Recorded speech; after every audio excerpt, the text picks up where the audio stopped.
បាទសូមជម្រាបសួរបងប្អូនអរគ្នាបាទរីករាយស្វាគមន៍មកកាន់ Channel YouTube បាទត្រាស៊ីណាច្រៀងគោកបាទ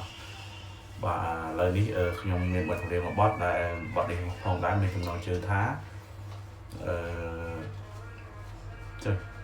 ដល់ពេលច្រៀងចង់ភ្លេចហើយអូស្នូររហ័តទឹកបងប្អូនអរគ្នាបាទបទនេះមិនដែរបទចម្រៀងដើមគឺបោះលោកស្រីមេពេជ្រកណ្ដាបាទអញ្ចឹងបទនេះខ្លួនឯងខ្ញុំក៏បានយកមកបកស្រាយជាបទចម្រៀងមនុស្សប្រុសបាទអញ្ចឹងមកគុំរីករាយស្ដាប់ជាមួយខ្ញុំបាទដូចតទៅស្នូរហាត់ទឹកកនដាលរាត្រីដូចលឺសំដីស្រែកច្រៀងលយជំនោ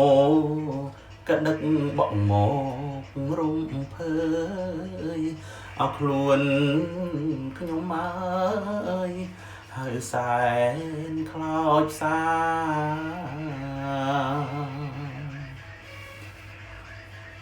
ពន្លឺចន្ទ្រាចាំងលើស្ពានយោលហាក់ដូចស្រមោលស្រីថ្លៃជីវ៉ាដើរឆ្លងទៅមុខតែឯងឯកាធ្វើឲ្យចិន្តារៀមនឹកអាឡ័យអស់អោវត្តគ្រួងធ្លាប់ស្មោះសច្ចា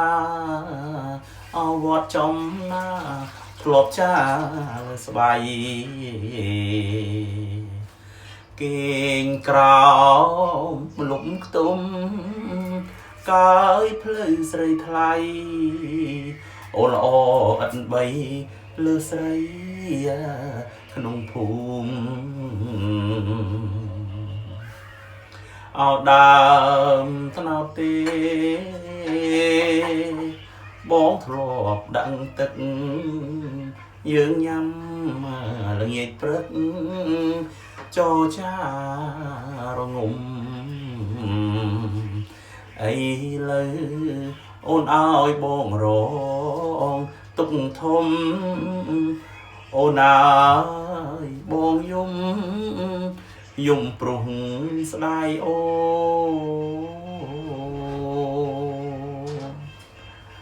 បាទអរគុណពុកម៉ែបងប្អូនអរគ្នាបាទកុំភ្លេចជួយចុច subscribe ច្រឡំជួយចុច subscribe Channel YouTube របស់ខ្ញុំបាទម្នាក់មួយផងបាទដើម្បីឲ្យខ្ញុំមានកម្លាំងចិត្ត